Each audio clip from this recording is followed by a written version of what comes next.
नुआ वर्ष स्पेशल 2025 शेष 2026 स्टार्ट। आज 31 फास्ट।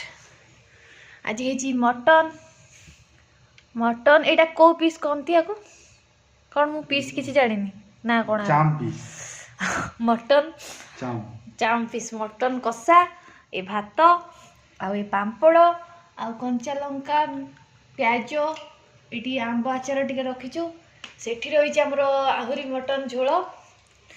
अबे आम खाई चलू आपण मैंने भी खातु आ एंजॉय करंतु नया वर्ष को। काली तो गुरुवार पड़ जाऊँगी से आज खाई एंजॉय कर दिंतु। Happy new year to all 2026 all my subscriber.